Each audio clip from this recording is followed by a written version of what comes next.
Hey guys, and welcome to my channel. I'm Samantha, and I'm here to do my first unhauled video that I think I've done on this channel ever. I have a stack of a few books that I've been planning on donating to one of my local little free libraries that is in my town, and I thought I would show you guys what I plan on donating to those libraries before I actually unhaul them. So this is really in no particular order of like when I read them or anything. They're just kind of stacked haphazardly. But the first is the Dante Club by Matthew Pearl. I had read this, I think, around the end of last year. It is a historical fiction mystery based on a group of men in 1865 who are in this club called the Dante Club, where they are translating Dante's Inferno from Italian to English in the Boston area. And there happened to be a series of murders that happens around the same time, and they took it upon themselves to solve the murders. To save their Dante Club, because they feel that if these murders keep happening, it makes their club show up in a bad light. The premise itself sounds really interesting, but when I read it, it took me so long to read because the text is super tiny for one thing, and the way that the plot is done well. But the way that the story is written is really dry. It makes it hard to like keep my interest up. So even though it got I think 3 stars in my book, I don't really plan on rereading it in the future, and I don't even think I'll finish the series. So I think it's like a trilogy or something. I'm not sure because I just didn't click with it, so it is going away. Then, no surprise here, as if you have been on my channel for a while, you know that I do not like the Twilight books. I'm getting rid of Twilight and New Moon. These were the only 2 that I actually have, and the only 2 I read and plan on reading ever. I had originally picked up these copies when I was about to leave high school and still had not picked them up because at the time I was a typical teenager who did not want to go with the norms or go with the hype, really. So when this was really popular, I was into Blue Bloods and really rebelled against reading these. And when I read these for the first time a couple of years ago, I thought my ears would start bleeding because of how much my brain was melting from this crap. So if I actually read it during the time that it came out when I was in high school, maybe I would have liked it. I don't know. But yeah, these are gonna go. Next one is Our Lady of the Forest by David Gutterson. This has been a little while since I had read it, so I believe it is following a girl who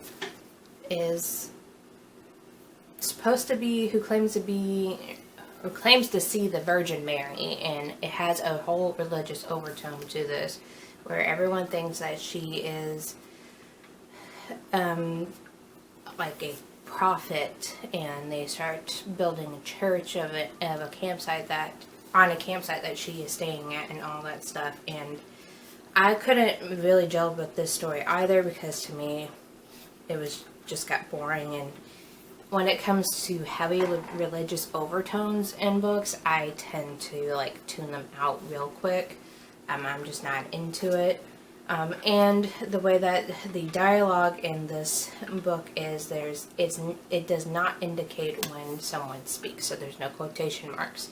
There's barely any paragraph breaks when someone else is speaking, so I had to really reread multiple sections of this book multiple times just to understand, oh, hey, this person is speaking right here, so maybe it's important.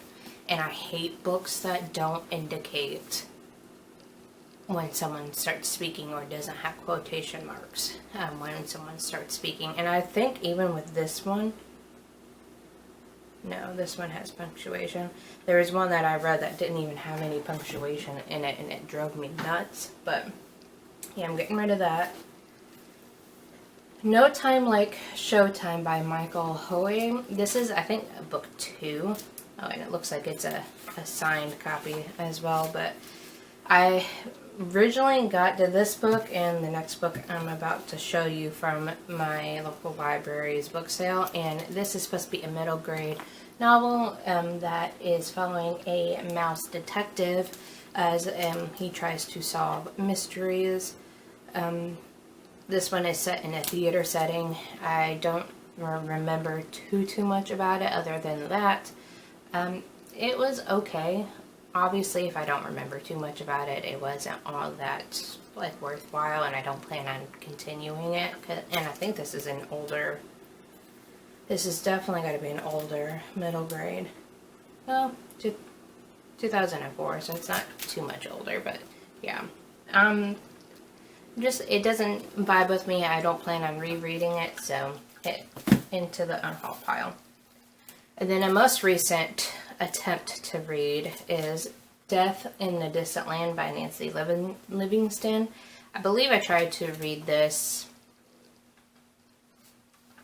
for a readathon a couple of months ago, and now I'm blanking on which one it was, but I got only a couple of pages in and had to DNF. I was not really vibing with it, and I think this is also a case where it was a second book in a series and I didn't know, and it's follows a detective who goes to Australia to find out about someone's nephew or why they disappeared, and it has to do with a drug cartel as well. I don't know much other than that from what it was on the synopsis and the flap of the book. You think I would have no problem reading this because of how small that it is, but it was just the way that the writing was. I just could not get in.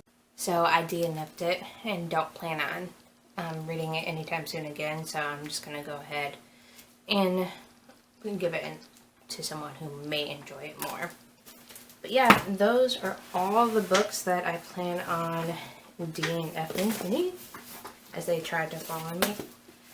It's not too big of a pile, but it was starting to pile up underneath my desk. So now that I did this video, they can go to their new home whenever I actually get around to doing that. So, but yeah. Thank you so much, you guys, for joining me while I rambled on about reasons why I don't want these books anymore. And leave me a comment down below if you read any of these books. And yeah, and I'll see you guys in the next video. Bye, guys.